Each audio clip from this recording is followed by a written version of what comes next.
Mesdames, Messieurs, bonjour et bienvenue avec nous dans un nouvel épisode de votre podcast Tilt, en exclusivité sur l'ODJ Média et en rediffusion sur la R212, la radio des Marocains du monde. Nous abordons aujourd'hui une problématique cruciale qui interpelle tous les Marocains, sans exception, celle de l'enseignement dans notre pays. Malgré les nombreuses réformes entreprises depuis des décennies, notre système éducatif peine à s'améliorer de manière significative. Parmi les principales réformes menées, on peut citer le colloque d'Ifrane en 1970, la Charte nationale d'éducation et de formation en 1999, le programme d'urgence de 2009 à 2012 et la dernière en date, la feuille de route de 2015-2030, issue du dialogue national sur l'éducation. Malheureusement et malgré toutes ces réformes, les résultats des élèves marocains aux évaluations nationales et internationales restent préoccupants. Au dernier test PISA en 2022, le Maroc se classe 79e sur 81 pays évalués en compréhension de l'écrit, 71e en mathématiques et 76e en sciences. De plus, les taux d'abandon scolaire demeurent élevés, atteignant 53% au collège et 24% au lycée. Alors, qu'est-ce qui n'a pas fonctionné dans ces réformes successives? Quelles sont les causes profondes de ces échecs? Et quelles perspectives pouvons-nous envisager pour enfin permettre à notre école de remplir pleinement sa mission? C'est à ces questions essentielles que nous tenterons de répondre au fil de cette émission. Et pour en discuter en profondeur, nous allons recevoir aujourd'hui M. Ahmed Acharqi, professeur agrégé de français à la retraite. Monsieur Ahmed, vous êtes licencié en littérature française de la faculté Mohamed Ier d'Oujda en 1985, diplômé de la faculté des sciences de l'éducation de Rabat en 1987, et vous avez également obtenu un diplôme d'agrégation de français à l'école normale supérieure de Meknès en 1994. À partir de votre longue expérience de 33 ans entre les classes préparatoires et les classes du secondaire qualifiant, vous allez pouvoir nous éclairer sur le long processus de réforme qu'a connu le secteur de l'enseignement dans notre pays. Monsieur Acharqi, merci d'avoir accepté mon invitation et bienvenue avec nous. Merci à vous. Après cette brève présentation, est-ce que vous pourriez dresser pour nous un historique plus exhaustif des différentes commissions et des multiples projets de réforme qu'a connu notre système éducatif depuis son indépendance? D'accord. D'abord, pour commencer, il faudrait souligner que le secteur de l'enseignement est un secteur qui est spécifique, qui est très particulier, qui est vital. Car il ne concerne pas uniquement le programme d'un gouvernement, il ne concerne pas un parti politique, mais c'est un secteur qui concerne toute une nation, qui concerne des générations et des générations. Donc, effectivement, comme vous l'avez dit, depuis l'aube de l'indépendance déjà, plusieurs commissions avaient été constituées, plusieurs colloques avaient été organisés, maintes réformes avaient été menées. Et l'État n'a jamais lésiné sur les moyens. Il faudrait dire, nous allons le voir d'ailleurs avec détail, surtout quand on arrivera notamment au programme d'urgence, les sommes colossales qui avaient été allouées afin d'améliorer notre système éducatif. Donc, l'État a toujours eu comme préoccupation majeure le secteur de l'enseignement. Sachant que, bien sûr, c'est un secteur qui est vital pour toute avancée économique, pour tout développement économique. On ne peut pas avancer si l'enseignement n'avance pas. Ça me semble une évidence. Donc déjà, à partir, la première commission, intitulée la Commission supérieure de l'éducation et de l'enseignement, avait été constituée en 1957, très peu d'années après l'indépendance, très peu d'années après l'indépendance. Et elle avait insisté sur les 4 principes, bien sûr, l'unification, tawhid, la généralisation, ta'mim, al-maghraba, la marocanisation des cadres, bien sûr, parce que les cadres qu'on avait, c'était essentiellement des Français, et l'arabisation qui a posé un problème qui est toujours d'actualité. C'est le problème du choix de la langue principale à utiliser au niveau de l'enseignement. Et ça pose toujours un problème parce que malheureusement, le choix de la langue a été, si j'ose dire, idéologisé. Donc, il a toujours fonctionné avec un arrière-plan idéologique, avec certains calculs, je dirais, avec certains calculs politiques. Donc, il y a une deuxième commission juste après, l'année suivante, en 1958, la commission royale donc de la réforme de l'enseignement. Ensuite, en 1964, il y avait le colloque de Marmora, Et là, il y avait déjà, à partir de 58, il y avait déjà une certaine rupture, puisque on parlait déjà d'un retour à l'enseignement des matières scientifiques et des mathématiques au niveau du primaire en français. Dès le départ, il n'y avait pas une continuité donc entre ces différentes, disons, réformes et entre ces différentes commissions. Donc, excusez-moi si j'ai bien compris, vous me dites entre la décision prise en 57 et la commission de 58, il y a eu un retour sur les décisions prises en 57. Oui, en quelque sorte. Au niveau, pas un retour qui était définitif, mais on avait pu constater que c'était difficile, il y avait une prise de conscience que c'était difficile d'arabiser certaines matières. Faute de cadres à l'époque, bien entendu. On n'avait pas assez de cadres. Les cadres qu'on avait, c'était essentiellement des cadres francophones. On avait des cadres français essentiellement. Donc, en 1964, il y avait le colloque de Marmora.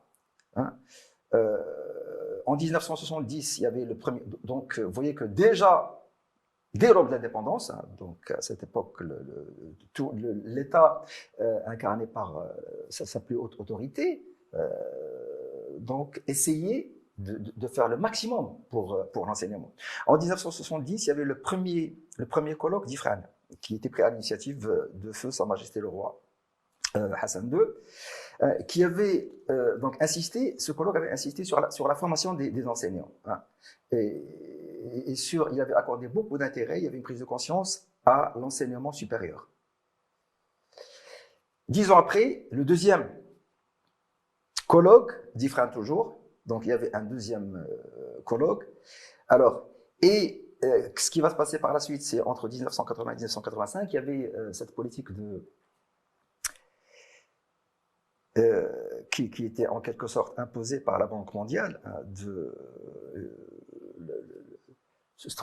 la réforme structurelle essentiellement. Alors là, un problème se posait au niveau des élèves et on avait essayé de limiter l'accès des élèves essentiellement au niveau qui était supérieur. Alors, c'était le plan quinquennal, donc là, il y avait une intervention de la Banque mondiale pour rationaliser les dépenses, les dépenses au niveau du secteur. Alors, on a mis l'accent essentiellement sur l'enseignement fondamental. En 1994, il y avait la Commission nationale de l'enseignement. Alors, entre 2000 et 2010, la Commission royale de l'éducation et de la formation, qui était présidée par Feu Mziane Belfré, l'ex-conseiller de Feu Sa Majesté le Roi Mohamed VI, a découlé de cette commission la charte nationale de la réforme. Excusez-moi, le conseiller de Feu Sa Majesté le Roi Hassan II. Oui, c'est ça, Mziane Belfré, mais il était resté également par la suite aux côtés de Sa Majesté le Roi Mohamed VI. Alors, cette commission avait effectivement, elle avait beaucoup fait. Il y avait le changement des programmes, il y avait le changement des manuels scolaires, il y avait énormément de changements, il y avait la valorisation également des enseignants. Et par la suite, entre 2009 et 2012, il y avait justement le programme d'urgence, ce qu'on a appelé le barnamaj al-istirjali. Alors, ce programme qui a fait couler beaucoup d'encre, qui fait toujours couler beaucoup d'encre, vu les sommes colossales qui avaient été allouées à ce programme, nous allons y revenir par la suite, plus de 40 milliards de dirhams, vu les anomalies qui ont suivi le fonctionnement de ce programme. Entre 2015 et 2030, donc on parle d'une vision stratégique qui est quand même étalée sur une quinzaine d'années, et c'est la première fois qu'on parle d'une vision stratégique. Et on parle d'une nouvelle à l'intérieur donc de cette vision. Tout récemment, on parle entre 2022 et 2026. Monsieur Chakib Ben Moussa parle a parlé en fait de la nouvelle feuille de route de la réforme du système éducatif, qui insiste donc sur la qualité de l'enseignement. Donc toutes ces commissions, tous ces programmes, donc ça brièvement, on ne va pas entrer dans les détails, toutes ces commissions prouvent qu'il y a un intérêt de l'État, essentiellement, au secteur de l'enseignement, pour améliorer le secteur de l'enseignement. Alors, justement, sur ce point, oui, allez-y. Oui, allez-y. Je voulais juste vous demander sur ce point exactement, quel est le bilan qu'on pourrait dresser de la mise en œuvre de ces différentes réformes sur maintenant, on est à peu près 70 ans depuis l'indépendance du pays. Quel est le bilan que vous pourriez dresser par rapport à ça? Oui, avant, je voudrais juste mentionner que Sa Majesté le roi Mohamed VI, lors de son premier discours du trône, le 30 juillet 90, il avait insisté sur la priorité du secteur de l'enseignement. Et là, je vais vous citer juste un extrait de son discours. La question de l'enseignement figure en tête de nos préoccupations actuelles et futures, en raison de son extrême importance, de son impact sur la formation de générations. Donc, c'est ça la gravité du secteur de l'enseignement. Parce que quand nous avons actuellement, au cours de toutes ces années, des gens qui prenaient des décisions à la hâte, ils ne pouvaient pas se rendre compte de l'effet qui pouvait être fatal, qui pouvait être destructeur sur des générations et des générations. Nous allons y revenir, les causes de ces échecs. Bien sûr, actuellement, il y a des lueurs d'espoir. On parle de bilan. De façon générale, si on veut généraliser, de façon générale, ces réformes, ces commissions ont-elles atteint les objectifs tracés? La réponse, elle est évidente, bien sûr que non. C'est tout à fait normal, malgré, je le répète, les sommes colossales qui avaient été allouées par l'État. Et ça, ce n'est pas moi qui le dis. Ce ne sont même pas des experts qui le disent. C'est les ministres eux-mêmes, c'est le ministère lui-même qui le reconnaît. C'est les organisations internationales d'évaluation du niveau des élèves qui le reconnaissent. Alors, il y a pire. Non seulement ces réformes n'avaient pas atteint n'ont pas atteint leur objectif, mais on constate une détérioration effrayante du niveau de nos élèves. Donc c'est un peu un effet inversé. Oui, malgré toutes les sommes qui avaient été allouées au secteur. Alors, à ce niveau, la déclaration, ce qu'il faudrait noter, c'est la déclaration de M. Chakib Moussa, le ministre qui était avant M. Bobada, lors d'une conférence de presse datant du 10 novembre 2022. Alors, ce qu'il révèle, c'est vraiment froid au dos. Et ça, c'est le ministre concerné. Ce ne sont pas des gens de l'opposition qui en parlent. Voilà ce qu'il révèle, M. Moussa. Près de 77% des élèves du primaire sont incapables de lire un texte en arabe, de 80 mots. 70% ne savent pas lire un texte en français de 15 mots. Alors, quand on compare avec les élèves de l'école primaire des années 60-70, bien sûr, il y a une détérioration inouïe. 70% ne savent pas lire un texte en français de 15 mots. Et au niveau des élèves du 5e primaire, 87% sont incapables de terminer une opération de division simple. Sur un autre plan, les chiffres de l'abandon scolaire sont extrêmement alarmants. Ça, c'est le bilan. On est en train de parler du bilan selon les termes du ministre et pas selon les termes des opposants. Alors, les chiffres de l'abandon scolaire ont atteint 53% au collège et 24% au lycée. Alors, il faudrait comprendre pourquoi 24% au lycée et 53% au collège. Là, c'est ce que je vais essayer d'expliquer. Parce que ce qui est très, très grave, justement, on en parlera quand on va parler des causes. Jusqu'au collège, la politique de différents gouvernements, de différents ministres, a été de faire passer tout le monde du primaire au collège. C'est-à-dire, même des élèves qui pouvaient avoir un 2 sur 10, en moyenne générale, on les faisait passer. Tout le monde. Donc l'examen régional de la 6e année primaire ne sert pas vraiment à grand-chose. Alors, non. Ça, c'est une autre histoire. Donc là, comment se passe cet examen, les modalités de cet examen, les corrections de cet examen, ça, c'est une autre histoire. Donc là, je préfère ne pas entrer dans ce genre de détails, mais comment font ces élèves justement, là, il faudrait se poser la question à juste titre. Alors, donc, comment ont-ils fait ces élèves pour passer au collège? C'est le ministre qui lui dit. Au niveau de 5e, ils sont incapables de lire un texte en arabe de 80 mots et un texte en français de 15 mots. Donc, 15 mots. comment ces élèves sont-ils passés au collège? Pourquoi on les a passés au collège? Ça, c'est une lourde responsabilité que certains ministres doivent porter et doivent assumer. Le résultat de cette politique, c'est 53% d'abandon scolaire au niveau du collège. Ça, c'est le résultat. Donc ce sont des élèves Ça, c'est le premier bilan catastrophique. Oui. Ce sont des élèves qui ont réussi le passage au collège, mais qui n'ont pas les moyens de poursuivre correctement les études. Qui n'ont pas le niveau, et ce n'est pas de leur faute. C'est la politique qui avait été choisie, bien sûr, par les gestionnaires du secteur. Bien sûr, quand je parle des gestionnaires, au niveau central, bien entendu, par certains gestionnaires du secteur, bien entendu. Donc, il fallait faire passer tout le monde. Alors, le niveau, il s'est détérioré. Donc, non seulement on n'a pas atteint les objectifs, donc j'insiste, le niveau s'est détérioré depuis 2018. Et selon les résultats du programme international pour le suivi des acquis des élèves, PISA, la dernière édition datant de 2022, dans le classement de PISA, le Maroc est malheureusement, malgré toutes ces réformes, malgré tous ces budgets, malgré tous les efforts consentis, il est classé parmi les derniers pays. Malheureusement. Alors le Maroc est classé en 71e position en maths, 79e en compréhension de l'écrit et 76e position en culture scientifique.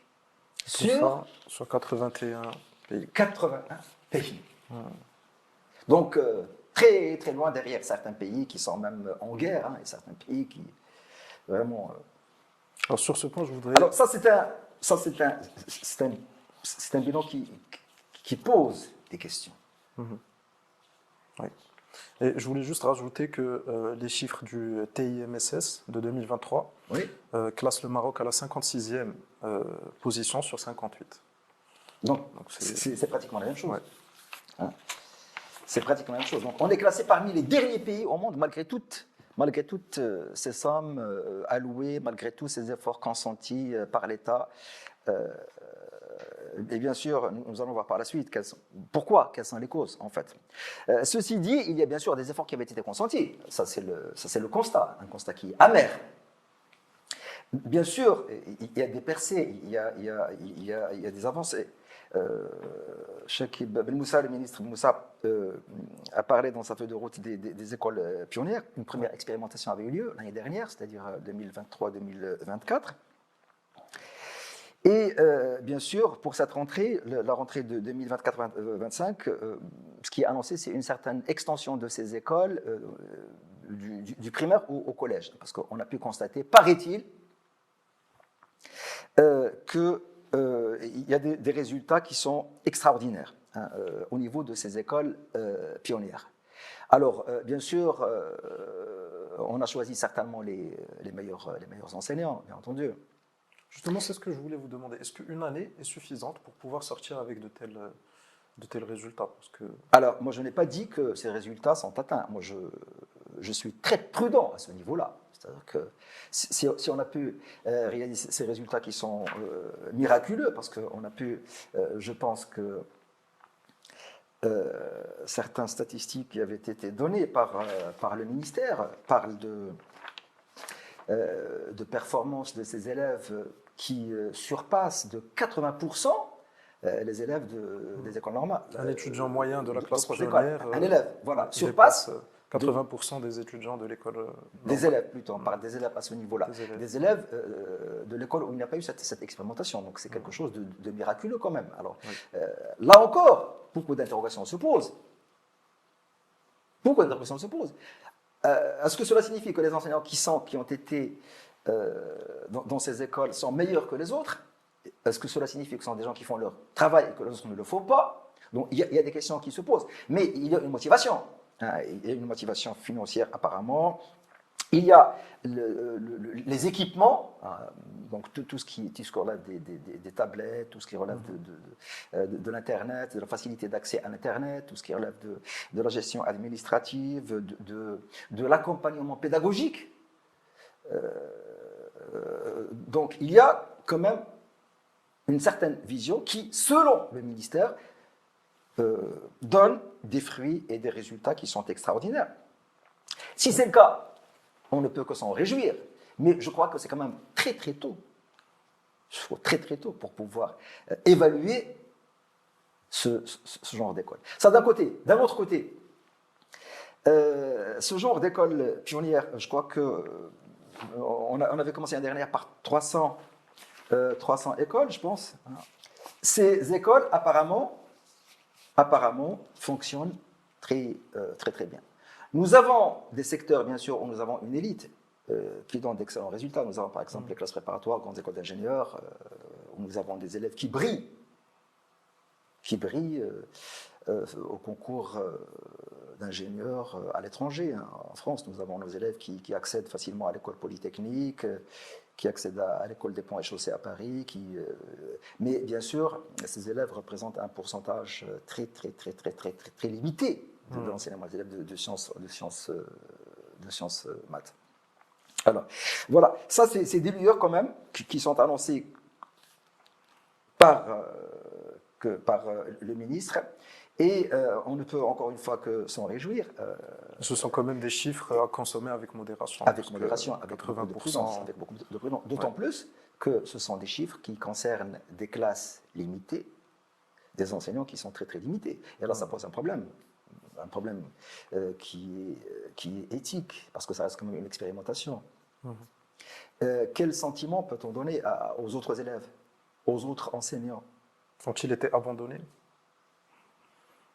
La question reste posée. Là, nous allons poser des questions. Donc, ça reste une expérimentation qui porte sur 316, 326 établissements. Et les autres établissements, quel sentiment vont-ils avoir? Les autres enseignants, quel sentiment vont-ils avoir? Tout à fait. Alors, je pense, M. Acharki, qu'on a fait le tour en ce qui concerne notre premier axe, en ce qui concerne l'historique et le bilan. Alors, je voudrais passer avec vous maintenant à une étape qui est, je dirais, la plus importante de cette interview, qui est celle des causes de ces échecs successifs. Et d'après vous, monsieur, quelles sont les principales causes des échecs successifs de ces réformes, dans un premier lieu, au niveau de la responsabilité des gestionnaires, pour commencer? Alors, les causes sont certainement multiples. Bien sûr, mais on ne peut pas mettre de côté la responsabilité des gestionnaires. Selon moi, ce sont les gestionnaires au niveau central qui sont le plus responsables. Même si on avait l'impression lors de la conférence de presse de laquelle on avait parlé tout à l'heure que M. Ben Moussa essayait de faire endosser la responsabilité aux enseignants. Hein? Et à ce niveau, donc, on en parlera par la suite. En fait, ceux qui sont responsables de la détérioration, c'est essentiellement les responsables au niveau central, au niveau de la gestion. Alors, je vais commencer peut-être par ce qui vient d'arriver il y a quelques semaines au niveau du Parlement. Puisqu'on parle de responsabilité. Alors, il y a le problème de profil. J'avais commencé par parler de la spécificité du secteur de l'enseignement, qui ne peut pas être attribué qui ne peut pas être géré comme on gère une entreprise. C'est une évidence. On peut être un brillant gestionnaire d'une entreprise, mais l'enseignement, c'est un service public. On ne produit pas de la marchandise, on forme des esprits. C'est différent. Ça n'a absolument rien à voir.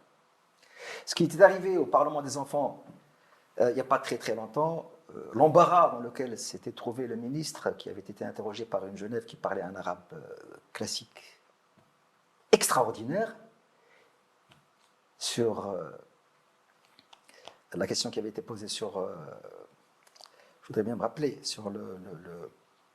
par cet élève, sur l'impact des nouvelles technologies, etc., de l'intelligence artificielle, sur l'apprentissage pour les élèves, et bien sûr, le ministre incapable de répondre en détail, et incapable d'être convaincant, lui avait promis de répondre par écrit par la suite.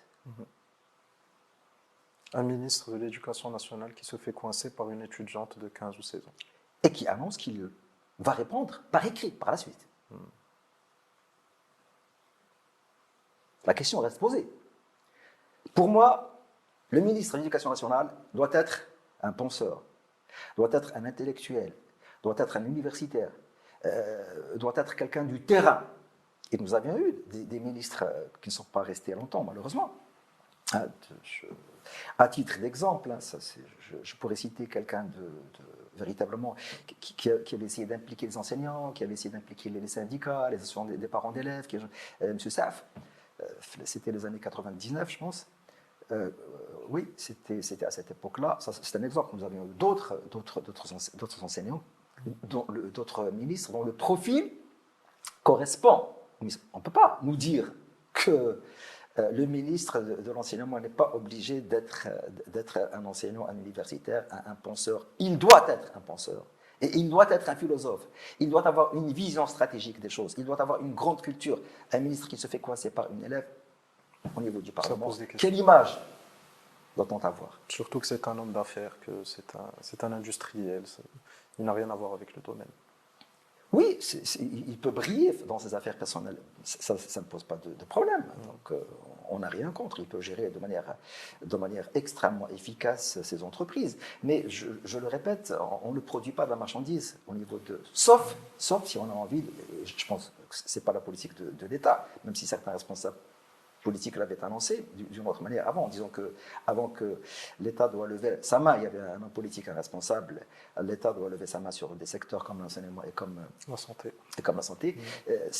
D'ailleurs, la commercialisation du secteur, elle est en train de passer en quelque sorte par le recours massif à l'enseignement privé, aux écoles privées. Ça, c'est un autre problème. D'accord ? Le profil, ça pose un véritable problème.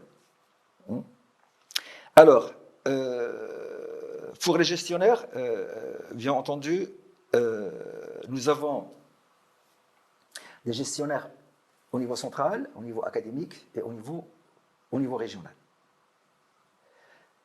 On avait essayé par accorder une certaine autonomie aux académies, parce que pour prendre des décisions au niveau central, il y avait tout un processus, toute une hiérarchie à suivre.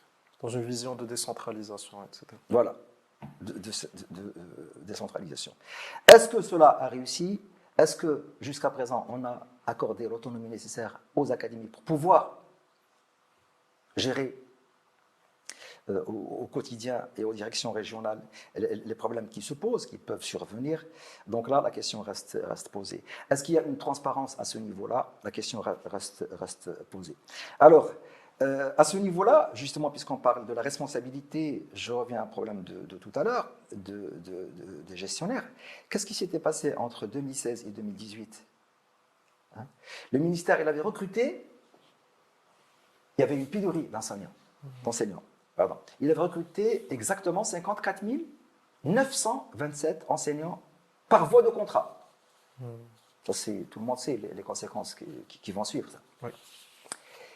Et qu'est-ce qui était arrivé? Monsieur Moussa n'avait pas parlé de ça, malheureusement, dans sa conférence de presse, quand il avait donné les pourcentages des élèves incapables de lire un texte en arabe, de lire un texte en français. Il n'avait pas parlé de ça, malheureusement. Mais qui était responsable de ça? Qui avait recruté ces gens? Et qui n'ont pas été formés. Je vais y arriver. 54 927 enseignants avaient été recrutés par voie de contrat et qui avaient été affectés directement aux classes sans formation pédagogique requise.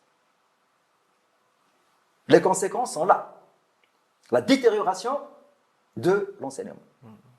Mais sur ce point, M. Acharki, est-ce que vous ne diriez pas que par des décisions prises comme celle-ci, le gestionnaire central, le ministre, ne prend pas en fait la mesure et la gravité de la situation?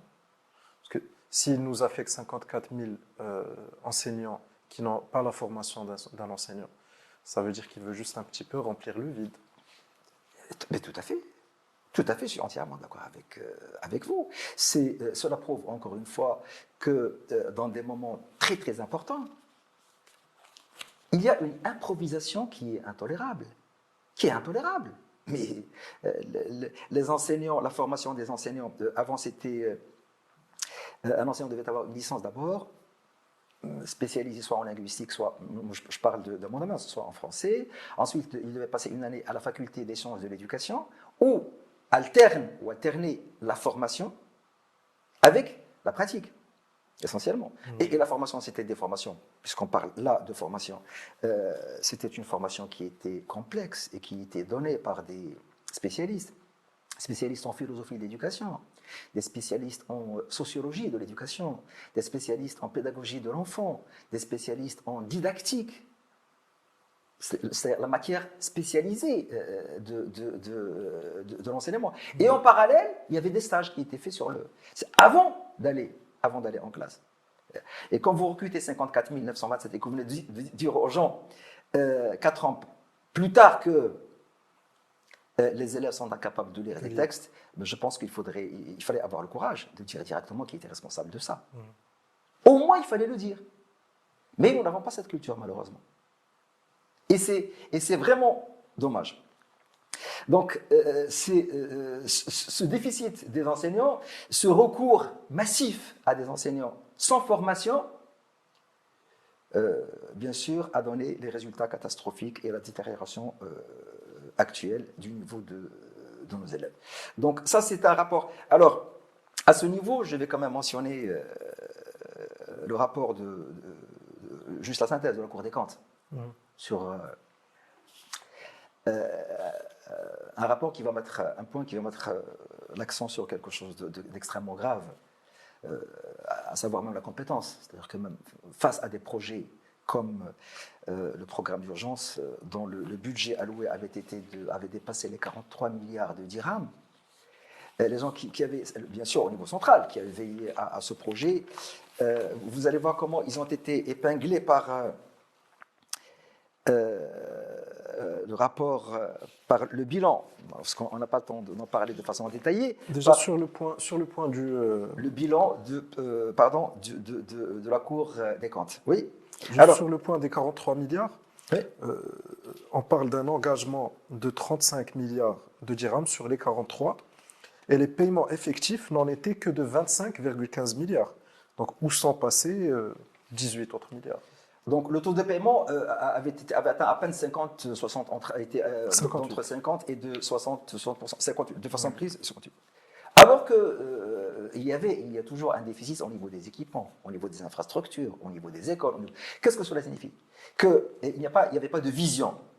Parce qu'il n'y avait pas de gens visionnaires, il n'y avait pas de vision qui essayait de régler le problème dans sa globalité et dans sa totalité. Alors ça, c'est un point qui a été soulevé par le rapport de synthèse. Tout à fait.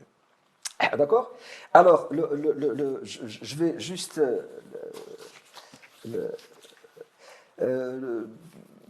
quelques extraits de ce rapport.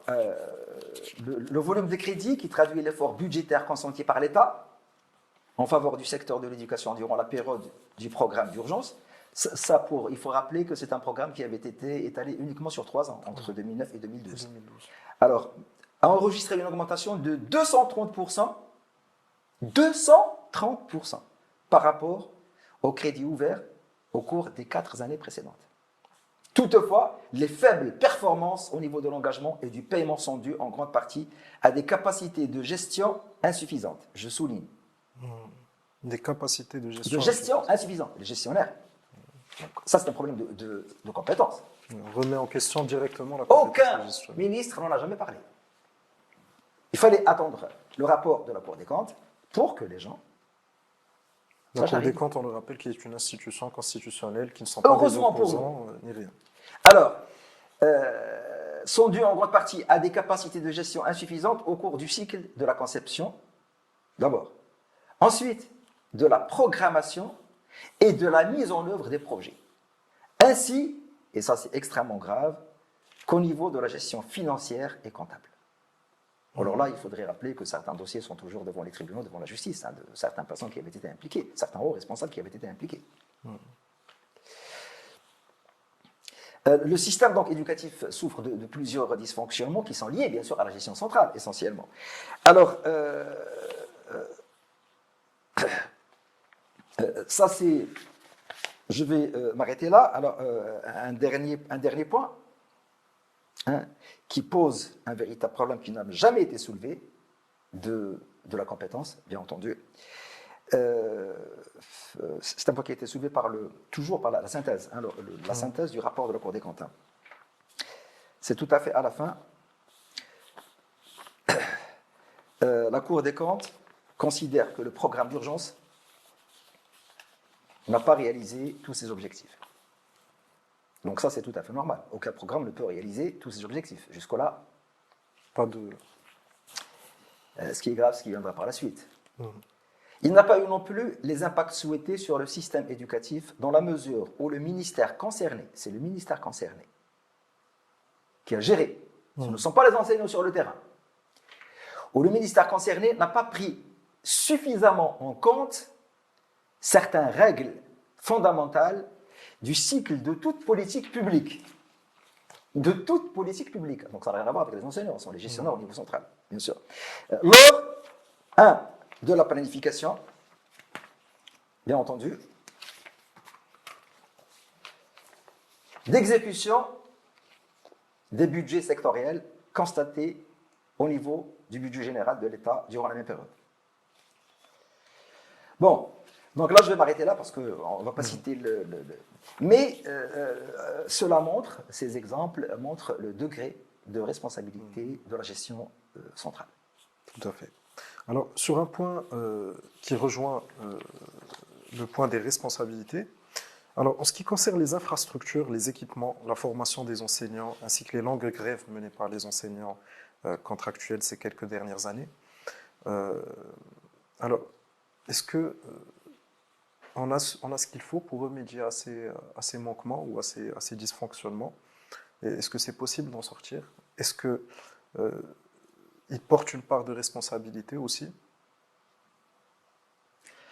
Au niveau des équipements et des infrastructures, bien sûr, nous avons un véritable problème dans la mesure où nous avons un fossé qui se creuse peut-être de plus en plus entre le monde rural et entre la ville, hein, bien entendu, ça c'est un véritable problème. Je pense que c'est beaucoup plus le monde rural qui souffre des équipements et des infrastructures. Il n'y a pas très longtemps, on parlait de problèmes d'électrification, de routes, d'eau potable, etc., dans ce genre d'école, de logement pour les enseignants, etc.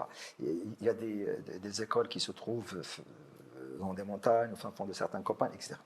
Alors, et là, on va revenir, le programme d'urgence, il y avait 50%, 58% avaient été utilisés du budget, alors qu'il y avait, en parallèle, il y avait une pénurie d'infrastructures, d'écoles et de collèges que nous avons toujours, parce que ce problème d'infrastructure, qu'est-ce qui prouve que ça existe toujours? Nous avons l'encombrement. Bien sûr, le taux n'est plus le même, mais ce problème d'encombrement qui entrave la qualité de l'enseignement. Quand on parle de la qualité de l'enseignement, il faudrait prendre en considération, on ne peut pas parler de qualité quand vous avez une classe avec une quarantaine d'élèves. Et même des classes de niveaux multiples. Ça, surtout dans le rural. Justement, ça c'est pour ça que je parlais tout à l'heure du monde rural. Ça, c'est quelque chose qui est vraiment d'extrêmement amusant. Hein. Quand vous donnez un maître, ce qu'on appelle les classes à différents niveaux. Hein. Vous avez 3 niveaux, par exemple au niveau du primaire, premier niveau, deuxième niveau, troisième niveau jusqu'au 4e niveau. Donc ça, c'est même le ministère le reconnaît jusqu'à présent. Hein. Et il essaie de réduire cette... Alors, quand vous avez ce genre de classe pour le monde rural, bien sûr, vous imaginez que ça n'a rien à voir avec ce qu'on appelle les classes pionnières. Bien entendu, ça n'a rien à voir. Vous voyez le décalage. Tout à fait. Ça, on ne peut pas s'attendre à parler de la qualité de l'enseignement. On ne peut pas parler de l'amélioration de l'enseignement. Sinon, nous allons être à un enseignement à 2 vitesses juste au niveau de l'école publique, sans parler déjà de l'écart qui existe entre les écoles du privé et les écoles publiques. Alors, les classes à niveau multiple, ça c'est surtout dans le milieu rural. Alors, nous avons un autre problème, c'est le problème de la non-généralisation du secteur du préscolaire. Ça, c'est extrêmement important parce que c'est ce qui fait la différence d'ailleurs entre les secteurs privés et l'école publique. Les écoles privées, les élèves, ils font, avant d'accéder à l'école primaire, ils passent généralement par 3 années, sinon 2 années, ce qu'on appelle la maternelle, la petite section, la moyenne section et la grande section. Donc, vous voyez, ils apprennent, pendant cette phase, ils apprennent par le ludique. l'école devient attrayante, devient le nombre, il est très très limité, il y a les moyens, il y a l'espace qui est très très agréable, qui est très très, ce qui n'est pas le cas pour le parascolaire, pour l'enseignement Public. préscolaire.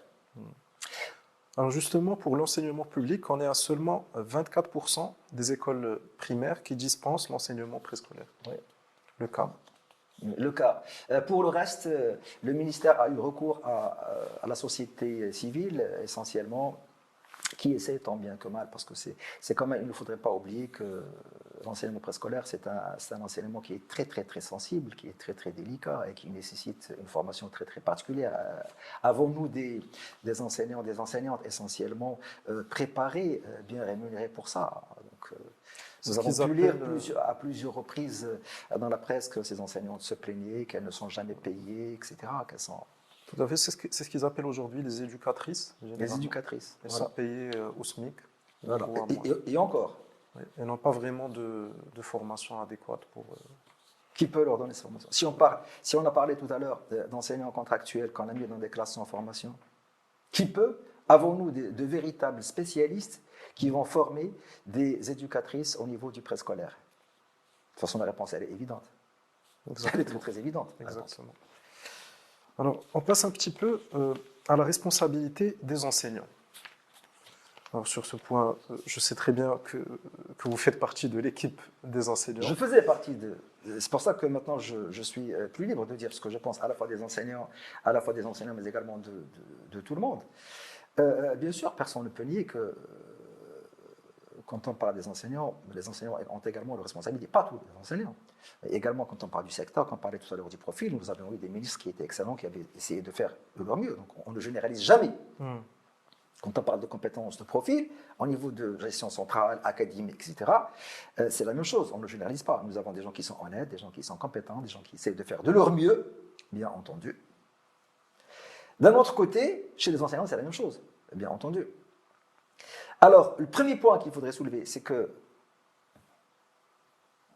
quand nous avons, j'aime bien rappeler toujours ce point, c'est 54 927 enseignants qui avaient été recrutés sans formation, ce n'est pas de leur faute. Exactement. Ils font ce qu'ils peuvent. Ce n'est pas de leur faute. D'autant plus que le nombre d'élèves, le problème de l'encombrement, il existe toujours. D'autant plus que le problème du niveau se détériore de plus en plus suite à des grèves, justement, qui avaient été menées notamment par ces enseignants qui revendiquaient un statut de fonctionnaire, tout simplement. Qu'est-ce que vous attendez de quelqu'un que vous mettez sous la merci d'un directeur d'académie et même d'un directeur d'établissement? Il suffit d'un simple rapport pour qu'on le conduise à la porte. Pour qu'on le congédie, tout simplement. Donc, c'est des gens qui ne se sentaient pas en sécurité professionnelle. Et ça, c'est vital, c'est important. Le métier de l'enseignement, c'est un métier qui est noble, c'est un métier qui nécessite énormément d'efforts, énormément d'investissements. Et on ne peut pas dire à un enseignant, vous avez un contrat le lendemain comme un ouvrier. Et vous lui faites endosser toutes les responsabilités. Bien sûr, je pense que la plupart, moi, durant toutes mes expériences, la plupart essaient de faire de leur mieux. Ça, on ne peut pas le nier.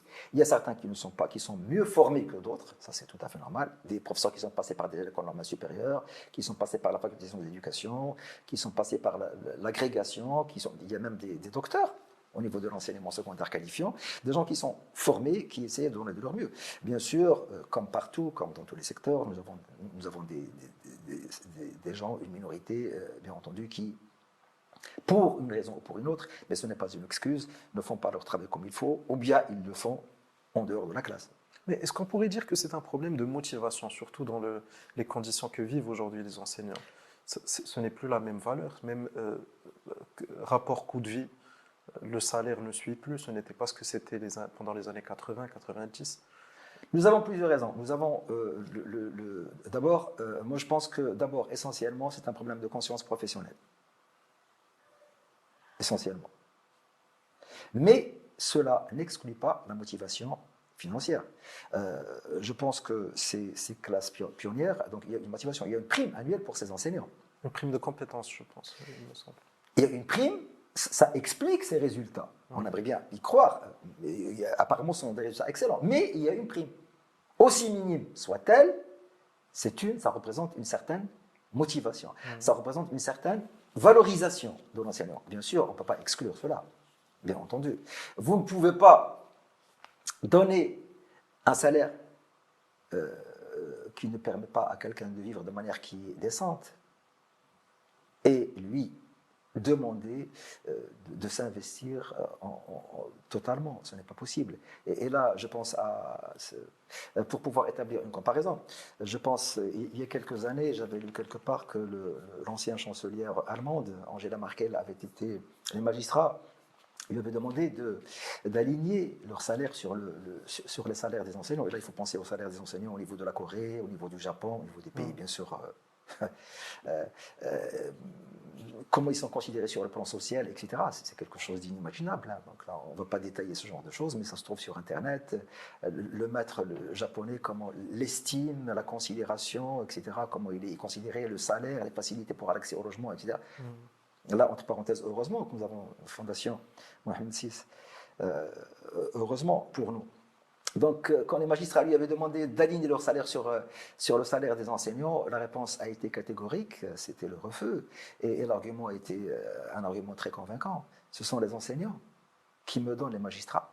Ce ne sont pas les magistrats qui me donnent les enseignants. Les enseignants, ils me donnent à la fois les magistrats, ils me donnent tout ce que vous voulez, hein, les cadres de toutes les administrations, et ce n'est pas l'inverse. Tout à fait. Donc, si et vous ne pouvez pas ne pas aligner un enseignant sur la grille de salaire des autres secteurs, d'autres secteurs, et s'attendre à ce que cet enseignant s'investisse entièrement. C'est quand même ingrat. Tout à fait. Donc, en Allemagne, non pas qu'on paye un enseignant plus qu'un magistrat, mais on souligne l'importance de ce métier, même face à un métier qui est aussi important, celui du magistrat, mais c'est quand même le métier de base, un peu, l'enseignant. Sans l'enseignant, il n'y aura aucun autre métier.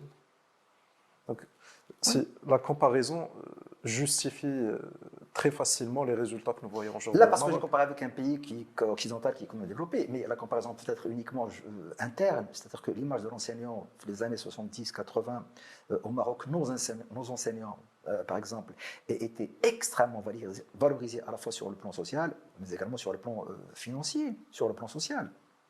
Hein? Actuellement, c'est tout à fait le contraire. L'enseignant est devenu larisé d'anecdotes, de blagues, etc. Nous voyons par exemple les séries télé du Ramadan, comment... Ça, c'est un exemple. Il y a pire. Actuellement, l'enseignant, il est agressé, il se fait agresser non seulement par des élèves, chose qui n'existait pas avant, c'était quelque chose d'inimaginable, mais même par des parents d'élèves. Même par des parents d'élèves qui font tout endosser à l'enseignant. Et ça, c'est extrêmement grave. Parce que là, le problème qui se pose, c'est le problème de... On a parlé assez souvent, et on appelle assez souvent le ministère de l'enseignement de l'éducation et de l'enseignement. Et ça, c'est extrêmement grave. On ne peut pas s'attendre quand vous avez des parents d'élèves qui viennent agresser, qui viennent insulter des enseignants. Et ça, à chaque fois, on le lit dans la presse. Vous avez des parents qui ont deux ou trois enfants qui n'arrivent pas à les gérer. Est-ce que c'est honnête d'attendre d'un enseignant de gérer, je parlerai d'un minimum de 30 élèves ou de 40 élèves en classe, et de les éduquer, les éduquer. Avant, au Maroc, on disait que l'éducation précède l'école coranique. Jamais. Le sens de l'école coranique et pas dans le sens de la mosquée. Donc le professeur était valorisé, il était appuyé par la famille, essentiellement. Chose qui n'existe plus actuellement, à présent. Entendu, M. Acharki. Donc, la responsabilité est difficile à partager. D'après ce que j'ai compris de notre conversation, c'est surtout les gestionnaires au niveau central qui en assument la part du lion.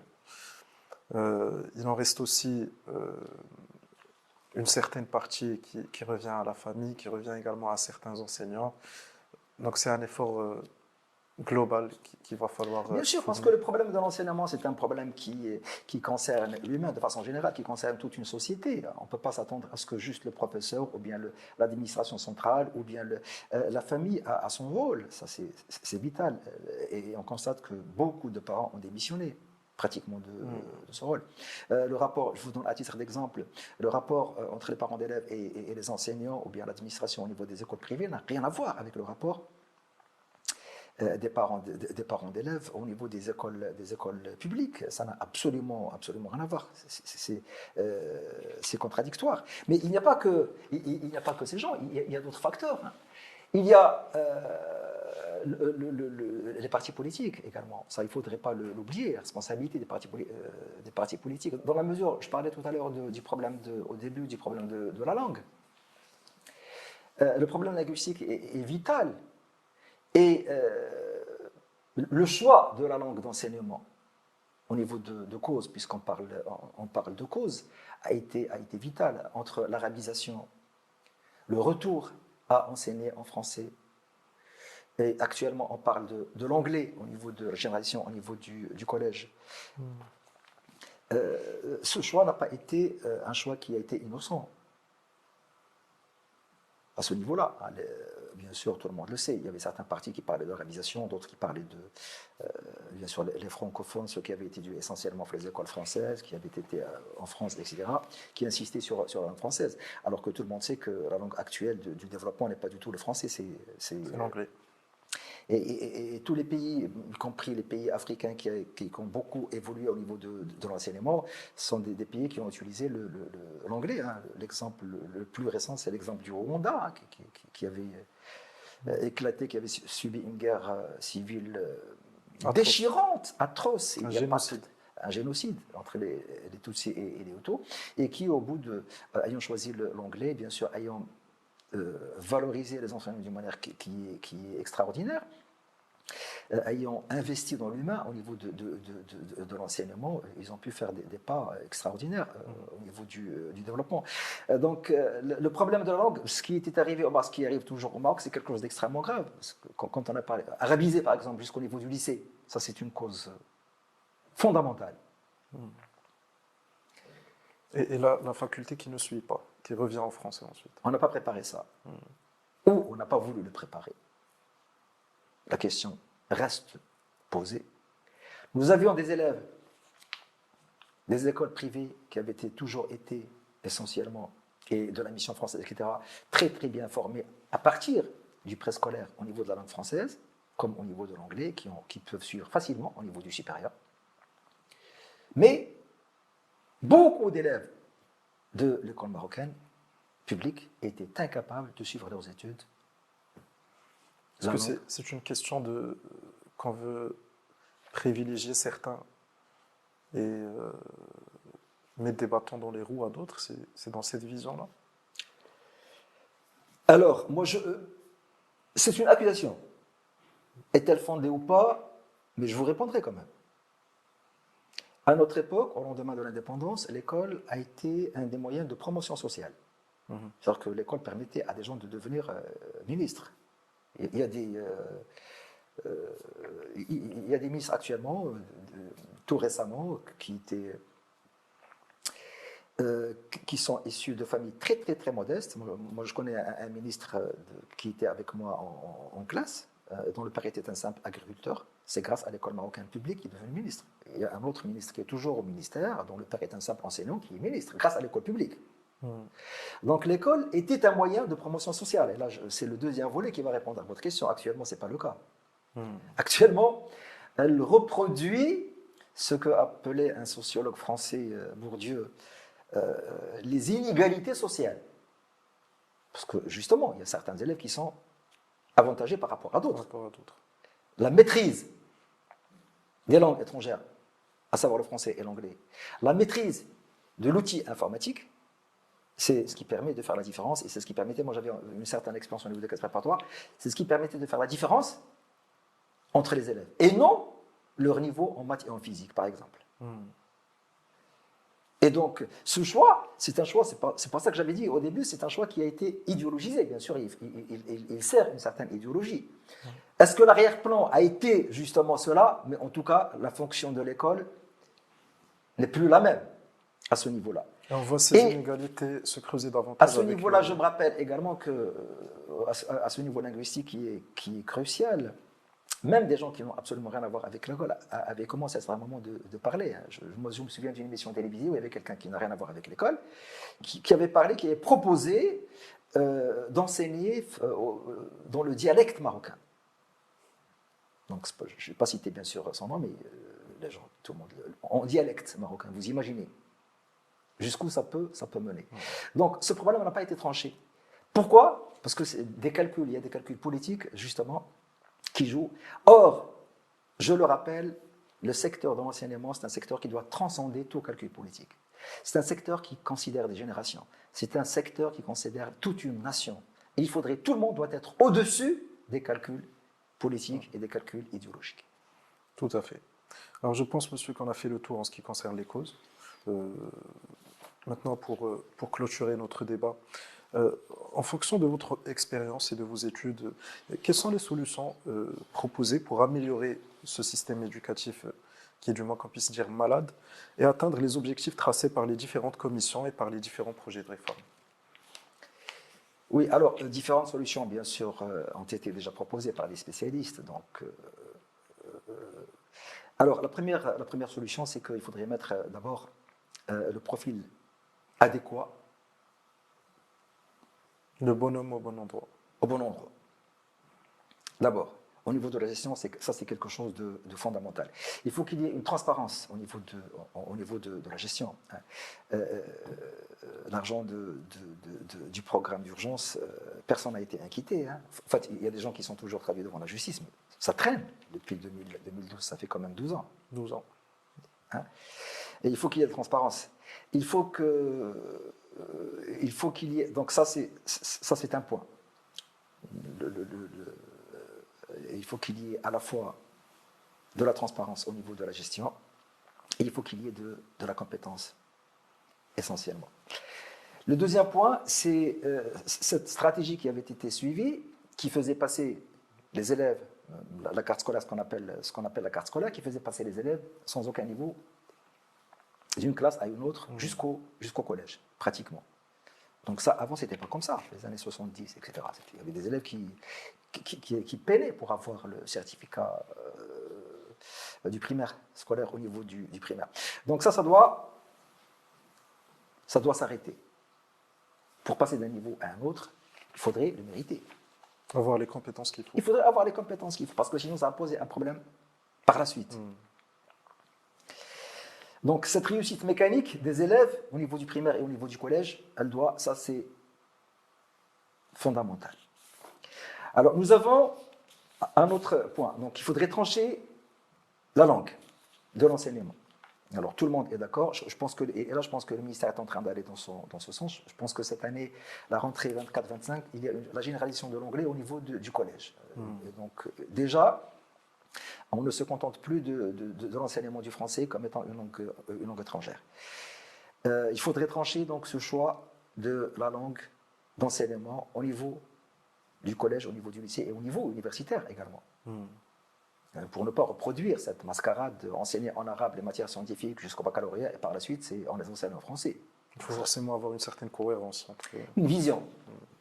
Et c'est pour ça, justement, que beaucoup de personnes réclamaient que le ministère de l'Éducation nationale devienne comme d'autres ministères, comme la Défense, etc., un ministère de tutelle. Parce qu'il faut qu'il y ait une vision et non un programme d'un ministre ou le programme d'un parti politique, etc. Pour assurer une certaine continuité. Exactement. Ça, les ruptures avaient été constituées un problème. À titre d'exemple, peut-être que je ne l'avais pas cité tout à l'heure, puisqu'on parle de rupture, il y avait, justement, à l'époque de ce programme d'urgence, l'intégration, ce qu'on appelait la pédagogie de l'intégration. On avait eu recours à un spécialiste belge, ça avait coûté des sommes colossales. Il y avait beaucoup de formations d'enseignants, il y a beaucoup de dépenses. Et le ministre qui était venu juste après ne voulait plus en parler, et comme ça, il a tout balayé. Donc, il faut qu'il y ait une continuité qui s'inscrit dans une vision stratégique qui est globale. Autre point pour l'amélioration, c'est la formation des enseignants. Et quand on parle de la formation, c'est la formation initiale, mais également la formation continue, bien entendu. Alors, je pense qu'à ce niveau-là, il y a des résultats. En tout cas, le ministère, il va dans la bonne voie. On parle maintenant de formation d'une licence. Il y a des étudiants, on est choisi par les meilleurs, une licence d'éducation. Par la suite, ils sont formés, le centre des métiers de l'éducation et de la formation. de l'éducation, avant d'accéder aux écoles. Et ça, c'est pas quelque chose de nouveau. Hein, ça, c'est quelque chose. Moi, je me souviens que les années 80, les écoles normales supérieures au Maroc prenaient les meilleurs élèves. Il y avait des concours, les bacheliers, à partir du baccalauréat. Ils étaient formés pendant 4 ans, les écoles normales supérieures, surtout l'école normale supérieure de Meknès, avant d'accéder aux classes. Et ils étaient formés sur tous les plans, pratiquement. Formation pour être enseignant. Donc, je ne vois pas pourquoi on avait supprimé ce genre de formation. La formation continue est essentielle pour les enseignants également, parce que les temps évoluent. Tout à fait. Les nouvelles technologies d'information, les nouvelles technologies de communication, l'école qui doit être attrayante, les infrastructures, les équipements. Donc, tout ça nécessite... Le parascolaire aussi, peut-être. Peut-être qu'on n'en est pas encore là. Donc, il faudrait déjà qu'il y ait déjà, parce qu'il faudrait avoir des enseignants qui soient disponibles. Or, nous avons toujours une pénurie d'enseignants. Avant, on le faisait, vendredi après-midi, samedi après-midi, mercredi après-midi, etc. Mais il faut axer sur l'essentiel actuellement. Parascolaire, les bases, c'est tout. Moi, j'insiste sur l'essentiel. Parce qu'on ne peut pas se permettre le luxe d'enseigner de la musique, d'enseigner de la danse. C'est vital, la culture, de façon générale. Mais on ne peut pas se permettre ce luxe quand on a un problème d'abondance scolaire, quand on a un problème d'encombrement, quand on a un problème de formation d'enseignants, quand on a un problème... je pense que c'est un luxe, on n'en est pas encore là. La valorisation des enseignants, donc la formation continue, puisque les temps évoluent très très vite. Donc, et la valorisation de l'enseignant et la crédibilité de l'enseignant. Que ce soit sur le plan social ou économique. Économique, sur tous les plans. Quand je pense qu'il y avait un ministre, bien sûr, au niveau de Rabat, qui avait envoyé une note ministérielle interdisant, je pense qu'elle est toujours de vigueur, interdisant à tout enseignant de faire sortir un élève de la classe. Et par là, interdisant bien sûr à toute école même d'exclure un élève, en proposant des sanctions comme étant faire du jardinage. Donc vous imaginez un ministre à Rabat qui parle parmi les sanctions au jardinage, comme si dans les lycées marocains nous avons des jardins, nous avons des fleurs, nous avons dans tous les lycées marocains. C'est ce décalage qui ne prend pas en considération la réalité de l'enseignement, qui est également l'une des causes. Là, ça renvoie à la gestion, ça c'est prioritaire. Il faudrait être quelqu'un du terrain. Donc la valorisation de l'enseignant, et ça nous renvoie aux valeurs qui n'existent plus. Le ministère de l'Éducation nationale doit être un ministère qui adopte des valeurs, on ne peut pas essentiellement. Je pense que le dernier point sur lequel je vais insister, bien sûr, à part ça, c'est quelque chose de simple, nous avons des commissions pour ça, des spécialistes, c'est le fait de revoir de façon périodique, de façon régulière les programmes et les curricula. Les curricula, essentiellement.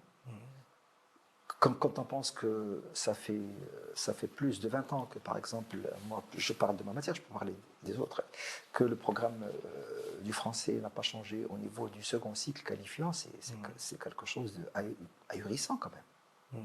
Le baccalauréat français, le programme change chaque année. Les classes préparatoires dans les écoles d'ingénieurs. Et au niveau du lycée marocain, le programme n'a pas changé. On enseigne toujours les 3 œuvres, et encore, Dieu sait sur quels critères avaient été choisis, par qui ces 3 œuvres avaient été choisies, depuis plus de 20 ans. Le même programme n'a pas changé. Et ce sont des 20 ans de développement charnière, que ce soit du côté technique. Ça, c'est le dernier point sur lequel je veux insister. Bien sûr, il y a tellement de choses à dire, mais on ne peut pas tout dire. C'est le rétablissement de la confiance entre l'administration et les enseignants. On ne peut pas donner des directives qui n'ont rien à voir avec la réalité et s'attendre à ce que les enseignants soient de simples exécutants.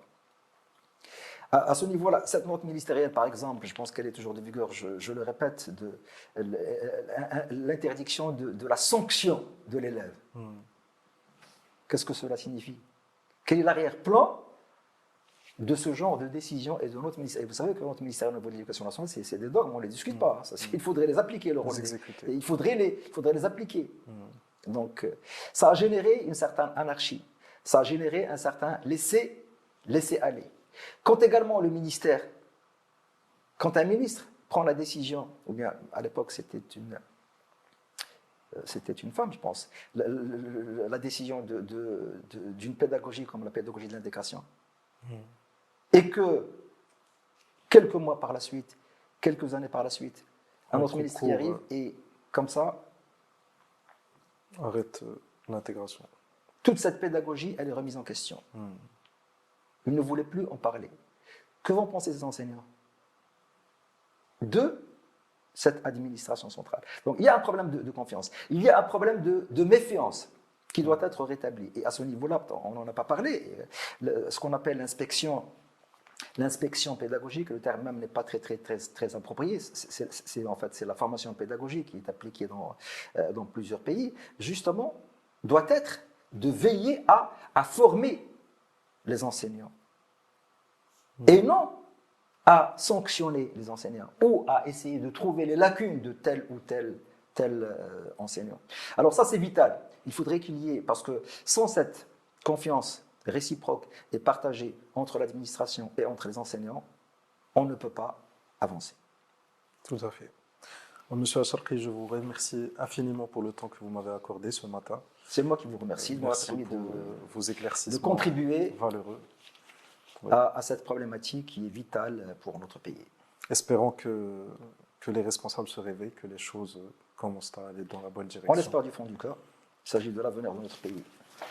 Tout à fait. Mesdames, Messieurs, je vous remercie d'avoir assisté avec nous jusqu'à la fin de cette émission. Et puis, je vous dis à très bientôt dans un nouvel épisode de votre podcast Tilt. Bonne journée, au revoir.